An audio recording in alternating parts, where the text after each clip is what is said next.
Originally, I wanted this video to take the shape of 3 mini-reviews of 3 different Sunsoft games released in the 1990s, but as time went on, I found that I kinda just wanted to talk about Gimmick, so these two will have to wait. Well, it's been a while, huh? Better late than never, I guess. Euphoria is actually the first entry in the Heibe Reike series, which actually had a fair number of entries, most of which were only released in Japan. But thankfully, this is the first entry in the series, so it's not like we're missing much. However, this game didn't make it to the Americas, but it did make it to Europe and Australia, kinda like how Gimmick only saw release in Scandinavian countries. I guess the game is called Euphoria because you take control of 4 characters. It wasn't just the title that got changed as well, the characters got their names changed from the Japanese version, which is to be expected. But they also had their designs changed too. Heibe himself turned from a bird into like a snowman named Bop Louie, and Ochan went from a kid in a cat suit to Freon Leon, a dinosaur. Anyway, what do these 4 characters do? Well, initially you only start out with 1, and the game is set up like a 2D action game taking place in an interconnected labyrinth in which you unlock new characters and abilities to traverse the world. So in other words, it's a fucking Metroidvania. Though I guess a better comparison would be to Blaster Master, since that was also released by Sunsoft for the NES. This game sort of even has the same story as Blaster Master. In the North American version of Blaster Master, the main character's frog falls into a hole, and you have to get him back. In Euphoria, the main character's friends fall into a hole, and you have to get them back. I doubt this was intentional since Nintendo of Europe localized this game, and Nintendo of America did Blaster Master, and the Japanese stories for both games aren't really similar, although I guess you do fight aliens in both. Honestly, out of the handful of Metroidvania-style games on the NES, I'd say this is the most approachable one, which I think is pretty much its greatest strength. It's not exactly a long game, and you could probably finish it in a single afternoon, but a lot of NES games are like that. It does have the advantage of being relatively easy, which isn't always a bad thing. The bright graphics and colorful character designs make me think it would be a pretty good game to introduce somebody to the genre with. There are a few hurdles that might make it a little awkward to play, but nothing that ruins the entire game. For one, it's not immediately obvious, but to jump on enemies you have to be holding down on the D-pad, kinda like DuckTales. I don't think there's a situation where you wouldn't want to hold down while jumping, since I don't think there's any disadvantage to doing so. Like, if you're falling down a pit and you don't know what's below you, of course you're gonna want to hold the actually jump on enemies button, so like, why even have the option not to jump on enemies? This kind of extends into the boss fights, where you have to throw this blob thing at the boss to actually damage it, usually after jumping on it. This blob shows up when defeating most regular enemies, and again, it's nothing deal-breaking, it's just kinda something that makes this game weird, but unique. The last sort of weird thing is that you do have to find the map instead of just always having it, as well as a compass to actually show where you are on the map, sorta like Zelda. The thing is, you get the map like 5 minutes into the game, so I mean, why not just give it to you at the start? Though I guess if you wanted to challenge yourself, you could choose to bypass it. Same with the password system, it's a thing you unlock. Yeah, this game has passwords, which isn't ideal, but I assume if you want to play this game over 30 years after its release, you're gonna play it on something that has save states. The only really hard parts are towards the end of the game, which is to be expected. I will spoil this one section because if you do decide to play this, I don't want you to waste your time. So in this dark room, you come across these blocks in the floor that you have to bomb. If you bomb these ones, you see a door that brings you back to the same place. You think, that's a waste of time, and just go on to the second batch of blocks. Shortly after you get past these ones, you encounter a pit with a lamp above it. The pit is too big to clear, so what you have to do is fall down, use another door that sends you back, and head back to the first pit with the blocks. You have to figure out that the spot opposite the door will have the switch that turns on the light. Again, I'm telling you this because excavating these rocks takes fucking forever. You know, I bet the 3 people that bought this game in 1991 are still at this part trying to blow up the rocks. That's how long it takes. So save yourself some time and just find the Switch as early as possible so you don't have to make another round trip through this section. Aside from that, the game is pretty straightforward, and as to be expected with Sunsoft games of this era, it has a really good soundtrack, which is what you've been listening to this whole time. Half the reason I even know about these obscure Sunsoft games is because of the music, and if nothing else, I hope you at least give this game a listen. But be warned, don't let the mind-zapping colors and stupefying sound effects throw you off. Remember, it's only a game. Now, disregarding the actual text on the back of the box, the images actually have a couple of beta elements in them. The heads-up display looks completely different, and Bop Louie's attack is completely horizontal in this screenshot. It goes at a bit of an upward angle in-game. Now, there are a few other cool unused things in this game, but I don't want this to turn into another reading off the cutting room floor type of video. But if you thought the name Euphoria sounded dumb, this game was called Forple earlier in development.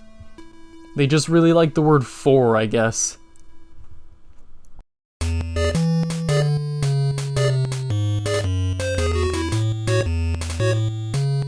Alright, stop me if you've heard this one before. This game is for the original Game Boy, in which you play as a little white blob where you fight other cutesy round enemies. You can choose to fly, but it leaves you vulnerable, and the game is very short yet surprisingly detailed. Now, I think most people would instantly think of Kirby's Dream Land, right? I don't want to go overboard and compare these two games too much, but it's safe to say that if you're one of the rare people who only likes the first Kirby game and none of the others in this series, you'll really like Trip World.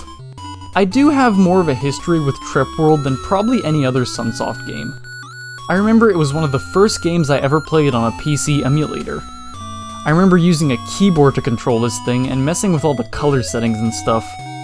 I don't know where I heard about this game, but I do remember it had a reputation for being a hidden gem on the Game Boy, and I think it really lives up to that. Now, while this game is short, pretty much everything about it is good. You can comfortably finish it in 20 minutes or less, but I'm confident you'll enjoy your entire time playing this game. The levels are about as good as they can look on the original Game Boy, and the music, as usual, is very good. The level design is also pretty good, but I think the character design steals the show. Like Gimmick, which I guess could be considered this game's predecessor in a way, the enemy design exudes so much character and charm that rather than wanting to just mow down every enemy you encounter, you kinda just appreciate them in their natural habitat. Though there is another reason you probably won't be mowing down enemies in this game. This is basically the only truly negative thing about the game, and it also factors into the difficulty of some parts: your attack range. This kick is absolutely pathetic, and it makes not getting hit while attacking some bosses feel impossible. It's slightly better than the kick from A Week of Garfield, but that's not saying much. You do have some power-ups to help you along the way, but these are only temporary. You transform back into your normal form after a few seconds.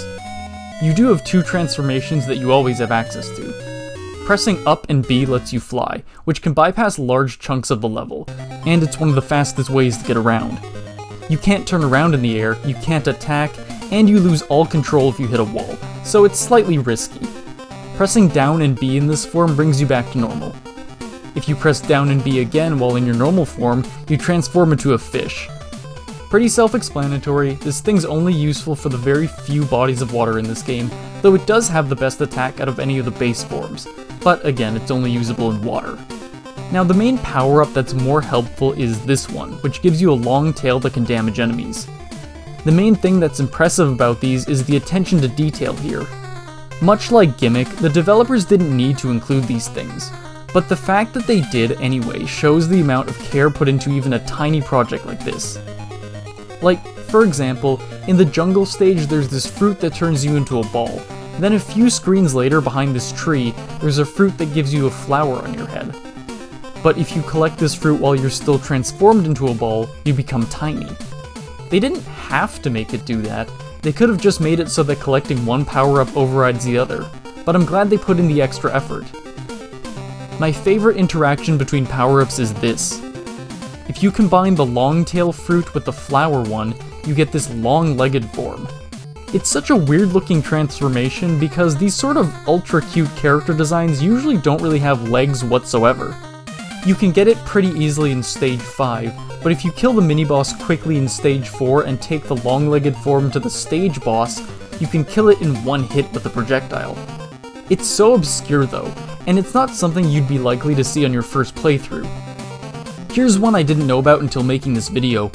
It's not immediately obvious, but tapping the B button when in this ball form will let you accelerate way faster than normal. If you're fast enough with the ball form and reach the tail fruit, you'll transform into this giant version of your character. I thought this sprite was only used on the title screen, but I guess not. You are invincible in this form, but you also can't attack, so functionally it's kinda useless. In that case, I guess it's more of an Easter egg, but again, I love shit like this.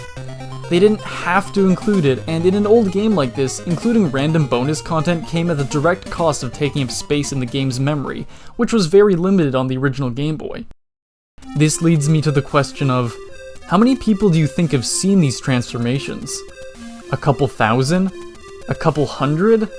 There's no real way of knowing, but it does leave me kinda sad that a developer probably worked their ass off on this game, only for a low amount of people to have appreciated their efforts. Perhaps the same could be said of all obscure games. But to go back to Kirby one last time, I wonder why this game took off, but this one didn't. I mean, the reason is that the people who made this game had much closer ties to Nintendo. But hey, maybe in a parallel universe Sunsoft had this connection instead of HAL, and the parallel universe version of me is making a video about some obscure game called Kirby. Trip World did get a few nods in later Sunsoft games though. The main character, Yakopu, makes an appearance as a mini-boss in the fighting game, Galaxy Fight: Universal Warriors. The music that plays on his stage is even a remix of the boss theme from Trip World. As a more recent example, Yakopu is in Blaster Master Zero 2, which was released in 2019. Well, it's not really Yakopu, it's just a thing that resembles him and it shares the same name, but still, it's a nice nod. In the actual game, he makes an incredibly brief cameo as a pet, who belongs to Kana, who is probably one of the weirder characters in this series of games. If you want to go even weirder, there's a DLC pack available for this game called Kana Raising Simulator that I don't even know how to describe. I guess you just shoot things and collect items to grow virtual Kanas. The main point of interest is that, after a round, Yakopu will eat whatever items you collected and shit them out as fertilizer so that you can grow different things. Again, this is literally some weird shit, but I guess that's to be expected. The planet you find Kana and Yakopu on is called Planet Strangia, where the whole gimmick is having very offbeat enemies and hazards and stuff like that. I guess you could even say it's a trip world, huh? Well, that's all for now, but if you want to hear me talk about more weird or interesting video game stuff, please subscribe. Hopefully my next actual video won't take as long, and if the streams and random uploads are too overwhelming, be sure to check out the playlist on screen. But for now, goodbye.